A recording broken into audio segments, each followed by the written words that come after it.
Tere! Tänases 5. talendikogemuse labori episoodis me räägime õiglasest palgast, mis see on ja miks sellele peaks tähelepanu pöörama. Ja täna on meil külas Tiina Seeman ProExperdist, võrdse palgamaksja tiitli nominent 2020.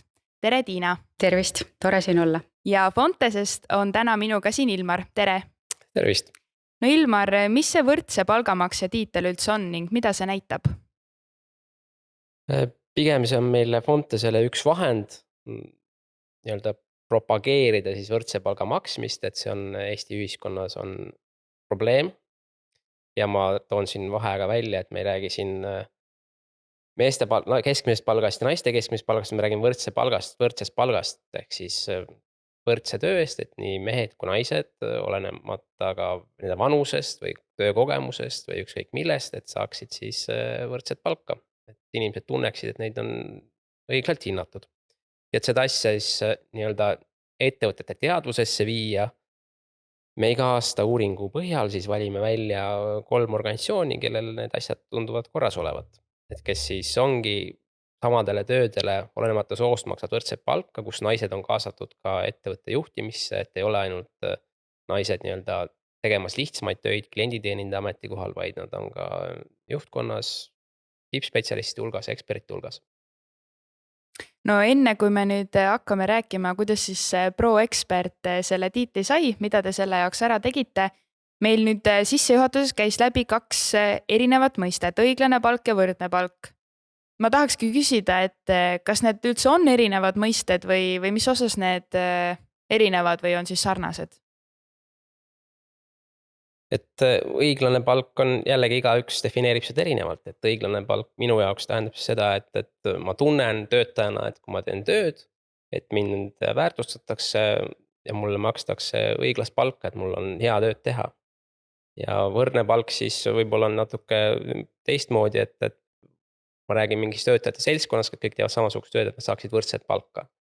Et aga paljuski võib neid ka kasutada nagu selles mõttes nagu segamini või kuidas tunnetus parajasti on. Tiina, kuidas teil? No kui ma maailma konteksti mõtlen, siis minu jaoks see õiglane palk on võib-olla rohkem see, et mingid sektorid on vähem tasustatud ja mingid sektorid on rohkem tasustatud, et see kõige rohkem võib-olla isiklikult riivab minu sellist õiglustunnet. Et õpetajate palk versus siis või hoolekandetöötajate palk versus kellegi teise palk. Et seal on nagu minu jaoks see vahe, aga võrdne palk on jah pigem minu jaoks see, et siis kui inimesed teevad sama tööd, siis nad saavad selle eest ka sarnast palka. Noh, loomulikult ka siis see panus ja kõik muu seal loeb, et mitte siis sugu ilmtingimata esimesel kohal, aga just panus ja siis sama tööväärtus. No hästi palju tegelikult ju räägitaksegi sellest palgalõhest ja Eesti on ju selles kahjuks ka vist seal topi eesotsas.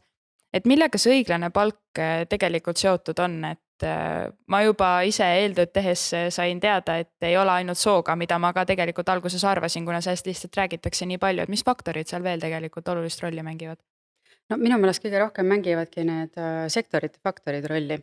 Et siis väga palju naisi töötab ju sellistes sektorites, kus palgad on traditsiooniliselt madalamad kui siis nendes sektorites, kus traditsiooniliselt justkui mehed rohkem läbi löövad või tööd teevad, et siin samad õpetajad ja siis kas või õed või mingid muud sellised justkui nagu hoolekandeteenust pakkuvad sektorid, siis on kindlasti vähem tasustatud kui siis kas või IT, kus ma ise praegu töötan või teadus või mõni muu selline sektor, kus on valdavalt mehed. Ja sealt ilmselt tekib see kõige suurem lõhe üldse sisse. Ilmar? Ja see, ma mainin paar asja veel siia juurde, näiteks piirkondlik erinevus, et Eestis on, et kui ma olen Tallinnas, siis ma saan oluliselt rohkem palka kui teistes piirkondades. Ja nüüd näiteks ongi ettevõtte juhtkonna ja tegelikult eelarve küsimus on see, et kas ma siis kasutan olukorda ära, et kui mul on 2 kontorit, üks on Tallinnas, teine võib-olla Pärnus, maksan Pärnu inimestel täpselt sama keeruka tööülesandest vähem või siis ma tegelikult tasustan neid kõiki võrdselt. Aga millest see piirkonna erinevus tuleb, et miks makstakse ühes piirkonnas vähem ja teises rohkem, et tegelikult ettevõttele tuleb ju lõppkokkuvõttes see käive ju kõik kokku sinna peakontorisse, mida ta siis hakkab ju laiali jagama nende erinevate filiaalide vahel. Et ilmselt see on niisugune tüüpiline pakkumine ja nõudluse tasakaal, et mingis piirkonnas, kus on tööpuudus suurem, on võimalik neid inimesi leida. Ja samas on Tallinnas näiteks ongi, sul on valikuvõimalusi rohkem, et rääkides kas või IKT-st on ju, siis IKT sektor tegutseb Tallinnas ja Tartus tegelikult, et on mingis muudes piirkondades ka, aga seal ongi niisugused üksikud kontorid. Ja samas seal on rohkem inimesi Tallinnas, Tartus siis, ka ettevõttel on valik suurem ja inimesel on rohkem valikuid, et eks siis nii palju, kuidas, kui on ikka töötajat vaja, siis maksad seda palka, mis vähegi võimalik on. no meil ProExpertis on ka 4 kontorit üle Eesti ja noh, tegelikult olgem ausad, nüüd selle kodukontori töötamise ajast meil on sadu kontoreid üle Eesti, et mul omalgi on üks väike kontor kodus avatud. Aga noh, meil sellist poliitikat ei ole, et me maksame justkui Pärnu või Kuressaare inimestele madalamat palka kui nendele, kes siis Tallinnas või Tartus on. Aga kui vaadata kas või sellist globaalset äriajamismudelit, siis ju samamoodi otsitakse sellist kuluefektiivsust, ehk siis kui sa näiteks omad ettevõtet või noh, ütleme siis juhid ettevõtet kuskil, ma ei tea, Saksamaal või Taanis, siis sa otsid kuluefektiivselt võib-olla kuskilt Ida-Euroopas sellist madalamate palgakuludega sellist arenduskeskust endale, et ma olen isegi töötanud sellises ja iseenesest see mitte, et mind oleks ajanud sellistel hetkedel siis kuidagi õiglustunne välja sellepärast, et justkui meile makstakse vähe, aga mingis mõttes ma selles korporatsioonis olles tundsin seda, et ahah, et me oleme need nii-öelda odavad ida-eurooplased, kuigi sellist nagu avalikku sihukest acknowledgement'i või sellist leiblit küljes ei olnud, aga iga aasta näiteks palgaläbirääkimistel, kus saeti nagu selliseid sente pooleks, siis noh, see nagu käis sellise minu õiglustunde vastu, et noh, meie inimesed panustavad samamoodi kui siis need teised seal kuskil mujal riikides, aga justkui millegipärast see sendi peenestamine käis ja siis see riivas minu õiglustunnet isiklikult ka, jah. No kui minna nüüd teie tiitli saamise loosse süvitsi, siis mida te ära tegite selle jaoks, et see tiitel endale noppida? Ma nüüd olen täiesti aus ja ütlen, et see tiitel tuli meile absoluutselt ootamatult. Absoluutselt me ei teinud selle jaoks mitte midagi ekstra ära, nii et seda toredam on sellist auhinda või tiitlit üldse saadagi, et sa teed midagi nii südamest õigesti ja siis see saab ka sellise tunnustuse osaliseks. Nii et ekstra selle jaoks me ei ole midagi teinud, jah. Kui võib-olla täpsustada ikkagi, siis selles osas mingid erisused peavad teil ju olema, et te selle tiitli saite. Et kas teil on mingid kindlad põhimõtted või reeglid, mis teil on sätestatud, mingid kindlad värbamispoliitikad, et seda kõike hoidagi tasakaalus siis? No võib-olla ma siis räägin natukene, kuidas meie palgasüsteem on üles ehitatud, et meil on sellistel enim levinud rollidel majas avalikult nähtavad ka palgavahemikud, ehk siis millises vahemikus, et kui sa oled näiteks juunior, kesktasemel või siis väga kogenud oma valdkonnas, siis on erinevad palgavahemikud sinna siis välja toodud ja noh, siin me tegelikult võtame siin Fontese andmetest päris kõvasti šnitti ka. Ja noh, näiteks, et kui juuniorina inimene alustab ükskõik mis siis rollis, siis see tähendab enamasti seda, et ta vajab abi, kellegi teise abi ja ta ei ole oma töös enamasti iseseisev. Ja siis, kui ta aasta-paariga kasvab juba sinna kesktasemele, siis see tähendab, et noh, seal tema, ütleme siis selline pädevus ja oskus järjest kasvab, eks ju, kuni siis selleni, et ta mingil hetkel võib kasvada seenioriks või arhitektiks, eks ju, näiteks kui me räägime siis tarkvaraarenduse maailmast või siis selliseks eriti pädevaks tooteomanikuks või hoopiski kvaliteedi eestvedajaks, siis see tähendab seda, et noh, temas on midagi veel, kui siis lihtsalt see iseseisev inimene. Ja lisaks nendele oskustele me kindlasti võtame arvesse ka seda, et milline on selle inimese selline üldine suhtumine või et kas temaga on nagu hea koos töötada või mitte. Et küllalt näiteid on sellise noh, kirjanduses või siis ka ütleme siis igasugustes blogipostides, kui räägitakse sellistest staaridest, kes justkui on oma professioonilt väga head, aga nad on sellises nagu negatiivses mõttes staarid, et nendega koostöö tegemine on noh, raske, et see kurnab teisi ära. Et selliseid asju me peame ka silmas, et siis neid inimesi katsume siis sinna teele nagu juhatada, kus nendega oleks ka mõnus koostööd teha. Aga noh, lisaks sellele, et need palgavahemikud on avalikud, meil on 2 korda aastas palkade läbivaatamine. Umbes nii me seda siis ajastame ja meil on igal inimesel võimalik ka endal selline nii öelda majasisene teenus tellida või et siis lipuke püsti panna, et vaatame mu palgaringi, et see võib juhtuda siis, kui inimene on näiteks, ma ei tea, vähem kui poole aastaga teinud hästi kõva hüppe või vahetab rolli või midagi sellist. ja palkade läbivaatamine käib meil siis selliselt, et selles tiimis, kus see inimene on, me küsime siis selle tiimi seenior inimestelt, siis kui ta on näiteks selles delivery tiimis, ehk siis selles kliendi toote ja lahenduse heaks töötavas meeskonnas, siis me küsime kindlasti ka selle tooteomanikult ja siis kliendihaldurilt, et kuidas see inimene siis kogu selles mängupildis tiimis paigutub. Ja kui me teeme kogu ettevõttel sellist palkade läbivaatamist, siis samamoodi, et me nagu pildistame ära selle tiimi kompositsiooni, kes on seeniorid, kes tulevad järgi ja keda on vaja järgi aidata, niimoodi üldistatult öeldes. Ja need mitme inimese pildistused me sulatame nagu kokku ja siis sellest tekib siis selline nagu inimese selline kuidagi positsioon seal mängupildil. Ja siis sama hästi saab sellega siis ära taandada tasemesse ja sinna siis ka Fontesest mingisugune selline, ma ei tea, vahemik külge on ju, et kus ta siis paikneb. Aga võrreldes siis teistega oma tiimis ja tegelikult me teeme võrdlusega siis üle ettevõtte. Et meil ei teki sellist olukorda, et sa pead kindlasti olema mingis konkreetses tiimis selleks, et teenida rohkem.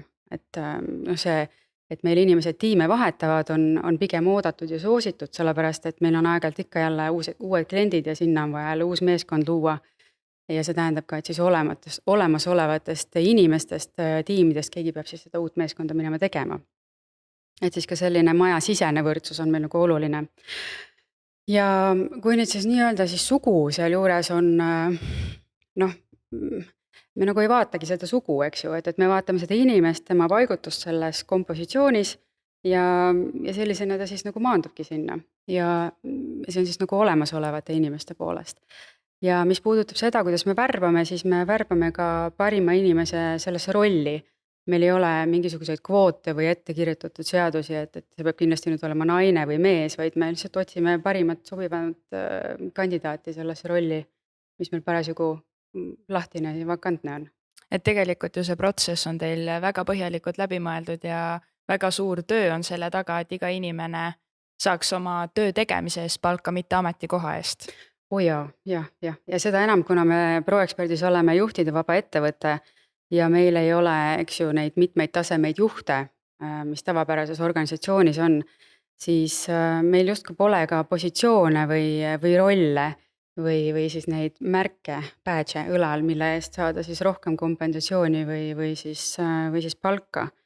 Et seda enam ta on selline nagu ühtlasem või siis ka ühtlaselt läbivaadatavam. No aga milliseid lahendusviise selle õiglase palga maksmise saavutamiseks veel on, Ilmar? Neid variante on palju, ma kõigepealt kommenteeriks seda, et miks see aasta ProExpert, et tegelikult neid organisatsioone, on selles mõttes hea meel tõdeda, et neid organisatsioone, kes maksavad tegelikult seda võrdset palka, on iga aastaga järjest rohkem. Ehk siis see esimene sisend mulle tuleb alati läbi numbrit, et kas siis see meeste ja naiste keskmine palk siis erinevate tööväärtuste alusel ongi nagu sama. Aga miks just ProExpert ja tegelikult ka teised kaks nominenti, eks ole, oli Kars Sorts ja Miriano, kes on mõlemad elektroonikatööstuse ettevõtted, siis ongi just see, et sageli IKT firmades kipub olema nii, et tarkvaraarendajad, kes saavad tegelikult natuke kõrgemat palka sama töö keerukuse juures, on mehed ja siis on testijad ja teised sellised ametikohad on naised, kes saavad madalamat palka, et see on nagu probleem. Ja ProExpertis tegelikult olid mille üle ma rõõmusin ka naistarkvaraarendajad ei olnud nagu puhtalt nagu ainult mehed, et teevad mingit tööd ja naised, et tegelikult see jagunemine oli seal olemas. Ja meil on ka meesanalüütikuid ja meestestijaid. Jah, täpselt. Aga just see, ütleme, tarkvaraarendus on selline nagu tööpere, mis siis IKT-s tüüpiliselt on nagu see niisugune hea näite, et kui seal on juba mõni naine, siis tegelikult on naised nagu okei juba. Ja minu kogemus on kuidagi see, et kui naine on tarkvaraarendaja, võib-olla ma lihtsalt eriti eelarvamusega räägin praegu siin, aga et siis tal on nagu mingi eriti tugev sisemine motivatsioon ja tahtmine. Et ilmselt kui sa oled ka meeste keskkonnas, siis selline nagu tõestamine justkui peaks kuidagi nagu siis sealt tekkima iseenesest loomulikult välja. Ja siis see julgus ja ütleme siis mingisugused karakteristikud nendel naistarkvaraarendajatel, kes on eriti head, eristuvad minu meelest võib-olla siis teistest inimestest, kui ma niimoodi nüüd võin öelda. aga see kõik hakkabki tegelikult peale sellest võimaluse andmisest, et kui sa tahes-tahtmata, kas see ongi nagu see stereotüüpide pärast, ei, meil arendajad on ikkagi, head arendajad on mehed, on ju.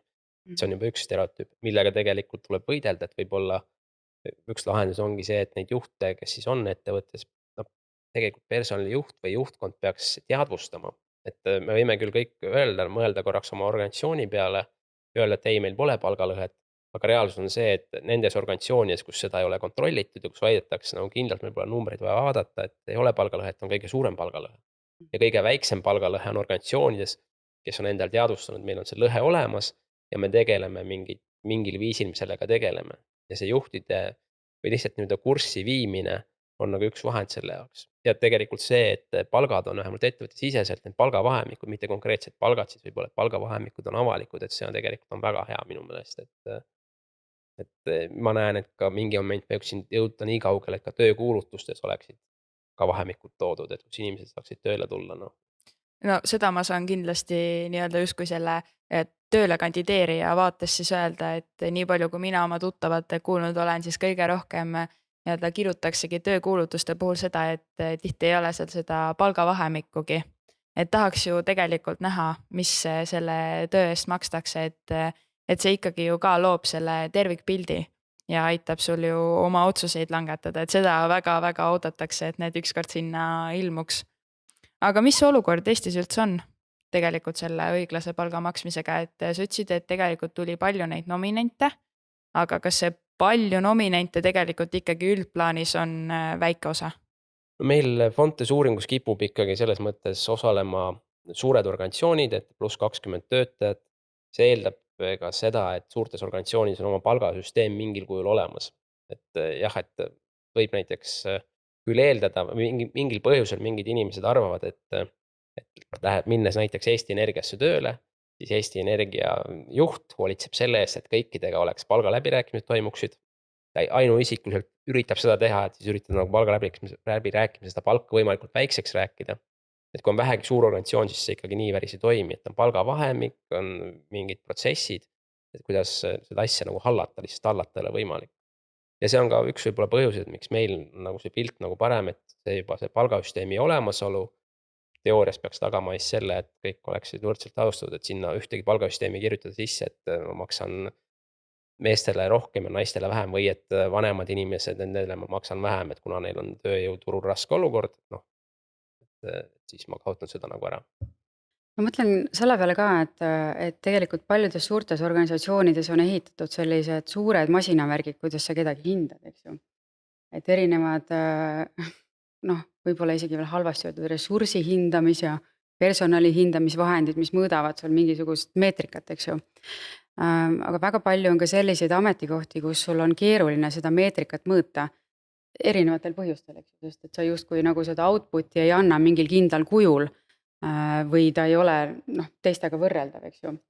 Ja minu meelest siin on ka nagu vahe, et kui sa suure organisatsioonina tahad minna ainult numbritesse, siis sa tegelikult võid millestki väga olulisest ilma jääda. Et sellepärast meil on õnneks Proos, meil on alla 200 töötaja ja meil on nagu võimalik teha sellist lähenemist, et inimesed, sinu kolleegid annavad sulle hinnangu, eks ju, nagu päriselt inimene inimesele.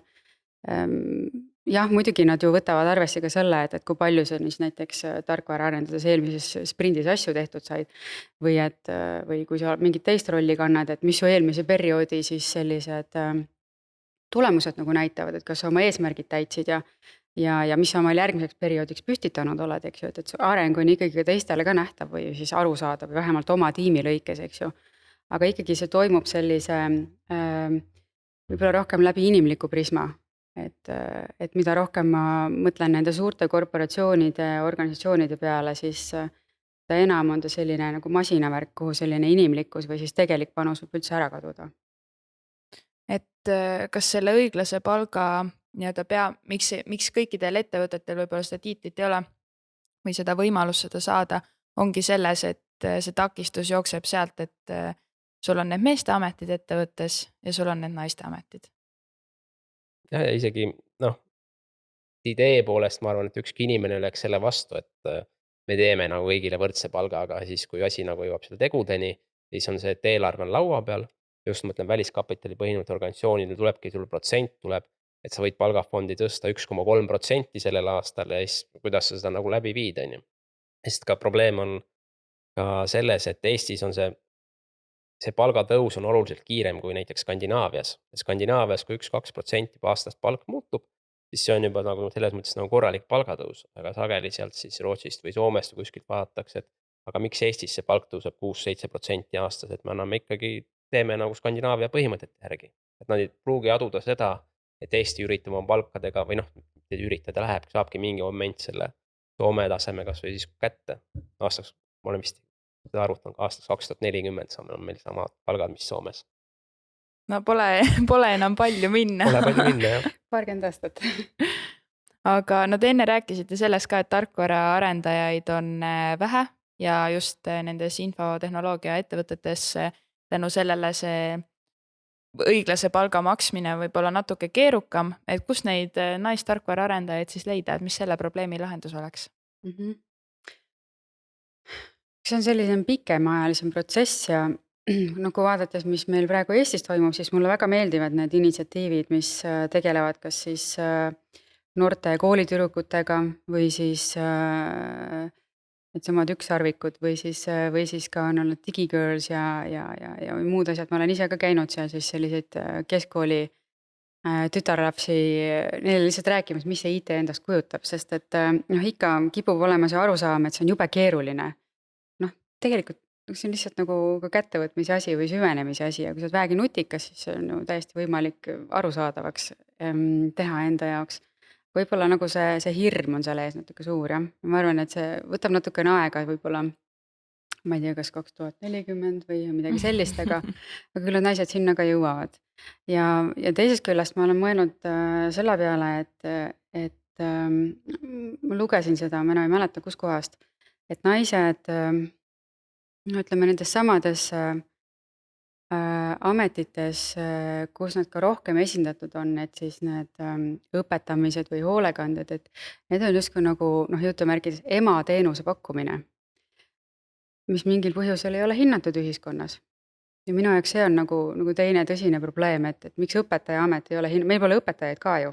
Et ega meil ei ole siis ühiskonnas või maailmas üldse ainult siis tarkvaraarendajate puudus, meil on ju ka õpetajate puudus ja õdede puudus, eriti praegusel ajal.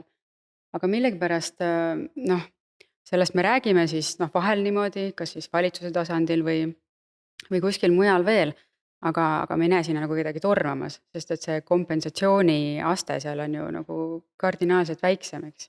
Aga samas ju meil on ju vaja õpetajaid, et keegi meie lapsed siis ka mõnusalt nagu suureks kasvataks koolis ja õpetaks, eks ole. No see on täpselt see, mida mina alati mõtlen, et õpetaja on ju tegelikult see, kes aitab meil lõpuks saada need tarkvaraarendajad ja kõik need, kes meie riiki edasi viivad ja loovad neid ettevõtteid, et riik saaks aina kasvada, edukamaks saada, et see on hästi sihuke kummaline aspekt tõesti. Täpselt, ma mingisugused aastad ise kaalusin ka, et äkki teha mingi pööre. Ja kuna mulle reaalteadused ja matemaatika eriti veel on minu selline hästi suur lemmikkoolis olnud, siis aga kui ma jõudsin nende palganumbriteni, siis ma mõtlesin, mul lihtsalt, mul ei ole võimalik sellist elu endale enam lubada, sest ma olen mingitest kohtadest juba nagu mööda läinud. Ja see on, see ei ole mingist mõttes õiglane, absoluutselt ei ole. Aga mingid muutused ikkagi toimuvad, ma mäletan seda, kus siin paar aastat tagasi esimest korda kohtasin Rimis mees kasvapidajat, et see moment oli nagu hämming, et mis toimub. Aga nüüd on see täiesti normaalsus, et selles mõttes ongi hea normaalsus. Et need mehed peaksid, ühesõnaga, me peaksime kõiki neid töid tegema ilma nagu igasugust eelistuteta. Mida riik üldse siis omalt poolt saaks teha, et seda olukorda parandada? No kahjuks üks projekt, mis oli nagu ka eelnõuna Riigikogus laual, ehk siis soolise võrdõigusliku seaduse muutmise seadus, on mõneks ajaks nüüd kalevi alla pandud, et siis riigi mõte oli see algusvoor. Ehk siis ettevõte saakski lihtsalt infot selle kohta, et kuidas tal olukord palkadega on, et kas tal on siis kõik hästi roheline, midagi vaja parandamist, kollane või punane, et kus ta peaks nagu nende palkadega tegelema. Aga praegust see ilmselt aktuaalne ei ole lähimatel aastatel. Kuidas nad seda mõõdaks siis üldse, kas keegi riigi tasandil ekspert käiks kontrollimas või ettevõtted ise peavad seda analüüsima sinna? see tuleks, nii palju kui ma tean, siis see tuleks läbi niigi juba riigile antava statistika. Ehk siis kas Maksuameti palgastatistika pealt või siis jah, Maksuameti ilmselt, Maksuameti statistika pealt. Aga jah, seal ongi see probleem, mis ka tegelikult meil selle Eurostati numbriga on alati, on see, et kuidas me töid omavahel võrdleme. Et Fonteses uuringus on selles mõttes lihtne, et meil on kõik tööd ära hinnatud. Aga reaalsuses ongi keeruline võrrelda, et kes siis nagu teeb keerulisemat tööd või millised on samasugused tööd, et reaalsuses on see natuke raskem. Kusjuures ma ei tea, kas tänu siis erinevatele kampaaniatele või asjadele, siis tegelikult see palgalõhe ongi läinud aasta-aastalt väiksemaks, kui me räägime siis meeste keskmisest palgast ja naiste keskmisest palgast. Ja võib-olla on ka üks põhjuseid see, et me enam võib-olla ei ole nii odav Ida-Euroopa maa, kus oleks tööd teha, et sageli näiteks, mis ära kadus õmblustööstus Eestis praktiliselt, kus töötasid suures osas naised miinimumpalgaga, et see kadus ära. Õnneks see toimus sel hetkel, kui majandus oli nagu selles mõttes heas seisus, et need naised leidsid kuskil mujal tasuvama töönu. Et see nihukene see majanduse struktuuri muutus on tegelikult igati positiivne. No eks see miinimumpalk on ju ka tõusnud tegelikult aastast aastasse. Jah. Tasa ja targu. Aga no riik saaks siis luua justkui selle valgusfoori, aga mida ettevõtted ise päriselt nüüd täna kohe saaks ära teha, et astuda sammu paremuse suunas? Esimene asi, kas või vaadata korra oma andmetele peale, et kas arvatakse, et meil on kõik hästi või tegelikult korraks on keegi ka kontrollinud, et mis seis siis on. Võtku kas või leidku see keskmine palk meeste ja naiste puhul. Ja siis vaadata, kas on palgavahemikud paigas, mis inimesed toimuvad tegelikult näiteks suurtes korporatsioonides, et see palgavahemik võibki paigas olla, aga see kipub olema kuidagi nii, et naistel on siis klaaslagi vist ees ja mehed alustavad samal hetkel täpselt ühesuguse tööga ja meest mingil põhjusel edutatakse. Ja ma lugesin ka statistikat selle kohta, et ja üks on see palgalagi, et üldse nagu ettevõtte tippjuhtkonnas on väga vähe naisi, et see on millegipärast või siis karjäärilagi, et sa nagu ei saagi sellest laest kuidagi kõrgemale, et sa oled naisena mingis kohas justkui kinni nähtamatult. Ja teine statistika, mis ma lugesin ka see, et kõige rohkem ebavõrdsust on just juhtivatel ametikohtadel palkades üldse Euroopas. See on väga huvitav, et sul, neid peaks olema suhteliselt ka lihtne ju siis võrreldagi, aga millegipärast siis juhtivatel ametikohtadel oli vist isegi 23% meeste palgad kõrgemad kui naiste palgad. Täiesti huvitav number, mille üle juurelda, eks ole. Kui me mõtleme näiteks ettevõtte juhtkonna peale, siis kes seal on, eks ole, on mingi finantsjuht, kes kipub olema mees, siis on võib-olla müügidirektor, sageli ka mees. Ja siis on personalijuht, naine ja raamatupidaja ka, eks ole, et on ka kõik naine olema. Ja finantsjuht ja müügiinimene mingil põhjusel saavad oluliselt kõrgemat palka kui personalijuht, jah. Aga siin ongi jälle, eks ole, natuke see läheb sinna emateenust või hulka jutumärkides, justkui nagu see on ühiskonnas vähem väärtustatud just see, et ma ka siis hoolitsen inimeste eest või kuidagi koolitan neid versus siis see, et ma teen midagi muud hästi mehist ja hästi mõõdetavat. Ja mul on tegelikult ka hüpotees selles, et sageli need rollid või need ametid, mis on naised ja mehed justkui loomupäraselt valivad, et neid saabki erinevalt mõõta või erinevalt hinnata. Et just, see on lihtsalt minu hüpotees, sellel ei ole mingeid teaduslikke selliseid empiirilisi vaatlusandmeid, aga lihtsalt siis minu selline kogemuslik tunnetus on see, et sageli need ametid, mida naised teevad, et neid võib olla ka keerulisem mõõta, et kuidas ma näiteks mõõdan seda, et kui palju ma siis inimesed näiteks targemaks olen teinud ettevõttes või et kui palju siis selle inimesena veel loon mingit keskkonda, kuidas ma panen sinna selle mõõdiku külge versus siis, ma ei tea, kas müügijuht või tarkvaraarendaja, kellel on nagu rohkem selline võib-olla siis mustvalge meetrikamaailm, mitte ka täiel määral, eks ole, aga ikkagi nagu küündib sinna. Et võib-olla me lihtsalt ei oska ka mõõta seda tööd, mida naised kuidagi loomuomaselt võib-olla rohkem armastavad teha. no see on täpselt see, millest sa enne rääkisid, et tuleb maksta siis töötajatele palka, mitte sellele ametikohale. Et see võib-olla teeks ju ka lihtsamaks, et inimese motivatsiooni on ju palju kergem näha tegelikult, kui palju ta panustab, kui palju ta nii-öelda sobitub sinna keskkonda, kui palju ta selle nimel vaeva näeb. Aga on teil veel võib-olla mingeid kindlamaid nippe jagada võib-olla ka pro-eksperdi enda näitel? Võib-olla üks hea asi, kust meil on ka tulnud selliseid kui me räägime, et naisi rohkem IT-sse ja nii, et me oleme teinud eelmisel aastal, siis sellel aastal mitte, aga eelmisel aastal tegime paar sellist bootcamp'i ehk siis sihukese intensiivse väljaõppeperioodiga. Ja intensiivset väljaõppeperioodi 2 nädalat, siis erinevates valdkondades, üks oli siis arendajatele, teine siis oli QE-dele, kvaliteediinseneridele. Ja sealt meil tuli ka naisi niimoodi sisse, kes praegu väga kenasti edasi künnavad siis seda rada, mida nad seal valisid. Et võib-olla see meetod ka, et kui sa võib-olla ei võtagi siis need juuniore kohe nagu koolist või siis kas või vali IT-st või siis puhtana koolist lihtsalt tööle, vaid et sa kõigepealt teed nendega siukseid intensiivseid väljaõppeperioode, siis äkki naised julgevad ka rohkem tulla. See on ka selline subjektiivne pakkumine, aga need, kes meil sealt bootcamp'is siis eelmisel aastal organisatsiooni tulid, siis sealt tuli küll päris palju toredaid ja selliseid talendikaid inimesi. Nii et lõpetuseks võib vist öelda, et olukord hakkab siis paremaks minema. Vaikselt läheb jah, liigume helge tuleviku poole. Tasa ja targu, jah.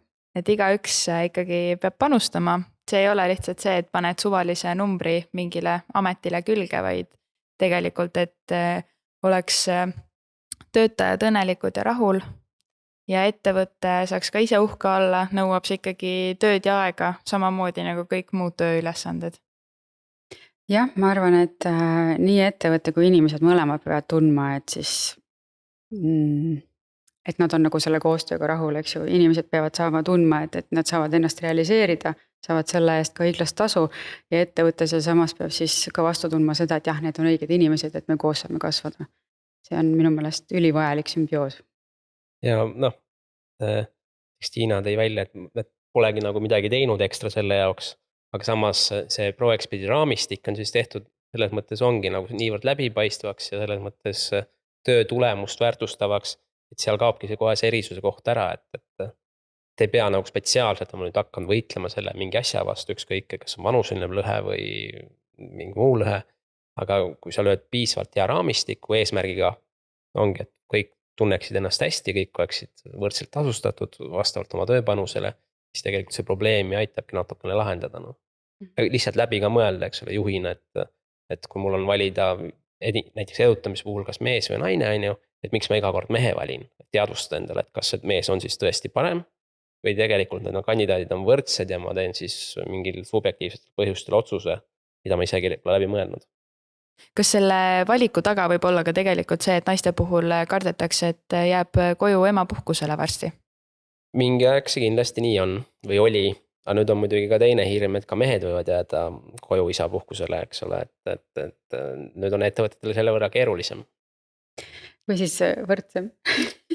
Või võrdsem. Et jah, meil samamoodi jäävad nii naised kui mehed koju, aga naistelt see võtab ikkagi võib tavapäraselt sellise suurema tükiga elust, et ma mäletan ise ka aega, kui ma siis peale kodus olemist tagasi tööturule läksin, siis see on selline emotsionaalselt või psühholoogiliselt ebakindel moment, eks ju, et sa justkui oled võib-olla töö mõttes rajalt maha jäänud, sa vajad tegelikult ettevõttelt ka nagu abi, et saada jälle uuesti rajale tagasi. Ja sõltub ka siis ju, kui avasüli või kas sind üldse oodatakse sinna tagasi, sest et sageli võib olla elu muutunud ka selliselt, et sul ei olegi kohta enam. Ja teisest küljest siis, et kui sa sinna tööle lähed, siis see pisikene nunnu lapsukene viia kuhugi hoidu ja siis temaga õhtul olla ja et see kõik nõuab mingisugust topelt teistsugust energiakogust veel. Ja isegi kui lapsed on juba suured, siis ma olen kogenud ka seda, et naised tihtipeale võtavad ka väiksema koormuse selleks, et kuidagi nagu võrdsemalt enda jaoks subjektiivselt siis õiglaselt ära jagada seda energiat, mis sa jagad sellele töökeskkonnale, kus sa oled siis oma perekonnale.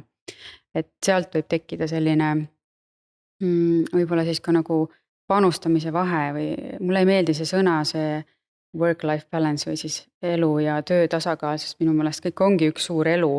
Aga noh, kuna sul on selles oma elus erinevad komponendid, siis kui sa inimesena võid tahta mitte ju ainult sellele tööle anda seda suurt ajalist ja energiamahukat panustamist, vaid et ju ka oma kodusele elule. Et seal on nagu see kombinatoorika teinekord päris keeruline.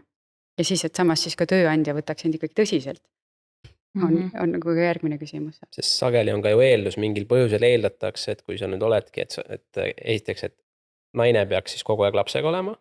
Et kui on naisel väike laps ja mehel väike laps, siis mehel ei ole probleemi. Et ei mõelda selle peale, et ka mees võib-olla mingid kodused toimetused, mida ta enda kanda, võib samamoodi öelda, et kell 5 ma pean minema, et ma ei saa olla koosolekul täna kauem. Et ma tean, on mingites ettevõttes on ka probleem olnud sellega, et mees pidigi rohkem lapsega tegelema ja ettevõttes siis inimesed olinud ikkagi rängalt üllatunud, et mis toimub, et sa ei ole ju naine, miks sa lähed sinna. Ja siis teine asi, mis siis on ka see, et jällegi kui naine nüüd tuleb tööle tagasi, siis nii mõnigi juht kipub arvama, et hakkab kogu aeg ära käima. Aga mina olen näinud ikkagi ka mõnikord, ütleme sageli on näinud seda, et see naine võib-olla pingutabki ekstra rohkem just, ta näeb palju rohkem vaeva, et õigustada enda seda palka või näidata, et ta suudab seda tööd teha ja kindlasti ka suudab, aga see eeldus on siis vale sageli, et ei suudeta oma tööd ja isiklikku elu ühildada. Jah, me noh, tegelikult mis pinge see nagu see naisele paneb, ongi see, et ma pean ennast tõestama ilmtingimata ka sellistes nädalates, kui mul laps on tegelikult kõrge palavikuga kodus ja ma ei saa päris võib-olla keskenduda sellele, et see laps kiiremini terveks saaks, vaid et siis justkui pean ennast veel tingimata tõestama, et selline süütunne on väga kerge tekkima sellisel perioodil, jah. No mina olen ise Netflixi ühes dokumentaalist näinud seda hoopis, et ei ole see, et naistele makstaks vähem, vaid emadele. Aha. Et kuidas te seda üldse kommenteerite, et seal oligi toodud üks advokaadi ettevõtte juht, no muidugi USA näitel, et eks neil ole seal ka teine maailm, aga oligi välja toodud, et tegelikult naise palk jäi samale tasemele siis, kui ta sai lapse. Ja see oli see koht, kus hakkas siis erinema meesadvokaatide ja naisadvokaatide palk. Et muidu ta nii-öelda kasvas samas joones, aga naisel siis peatus, kui tulid lapsed. Et kas te seda olete Eesti tasandil ka täheldanud, et tegelikult see erinevus jookseb hoopis sealt? Ma isiklikult seda küll tunnetanud ei ole. Ja meie oma numbrite pealt seda asja välja ei saa võtta. Nii et me küsime küll sünniaastat just selle statistika eesmärgil, aga seda, kas sul on laps või teil on laps või seda asja me ikkagi uuringus ei hakka küsima. Aga seal on oma loogiline nagu point, seepärast, et paus tuleb ju töös ju sellel turul sisse, see on ikkagi mingi periood, et kes siis lühemalt, kes siis pikemalt ei tööta. Ja siis tagasi tulles ta peab kõigepealt uuesti nagu natuke meelde tuletama ja selle hetkel, kui ta tagasi võib-olla kolleeg on juba vaikselt karjääri edasi teinud. Aga see emaduse asi ilmselt siis lihtsalt, kui proovin ennast sellesse kinga panna, siis võib-olla see tööandja lihtsalt mõtleb, et selle naise tähelepanu on liiga hajutatud selleks, et mitte teha enam kella 7 hommikul kuni 11 õhtul tööd, vaid et tal tekivad ka muud kohustused või muud rõõmud oma ellu. Ja kus see eeldus tekib naiste puhul, meeste puhul seda eeldust ei teki, et mehel võib väike laps kodus olla, aga just. Seda ma olen ka seriaalides kohanud seda sama asja, et eeldatakse, pigem võetakse vallalisi sellepärast, et neil on aega ennast siis hullumiseni seal kontoris lõhki töötada.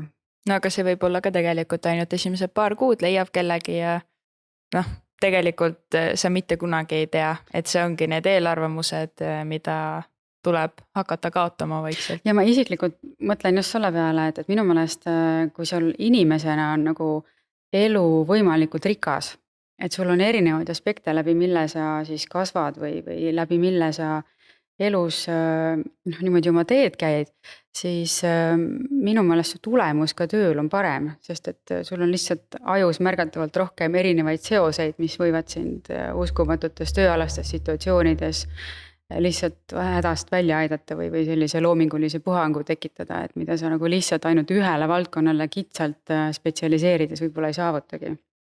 Et selline loovuse tekitamise mõttes on minu meelest kindlasti vajalik, et sa oled elus, teed muud ka kui ainult tööd. Ja noh, inimeseks jäämise mõttes ka, et siis muidu sa oled tööline, ma arvan, mitte inimene päris. Väga head mõtted ja ma loodan ka, et see võetakse käsile, sest et mina kui selles mõttes ka ju tavaline töötaja naudin ju ka seda, kui ükskõik kuhu ettevõttesse minnes saaks tasu selle eest, mida ma ise olen valmis ju panustama. Aga aitäh teile! Aitäh! Tänan!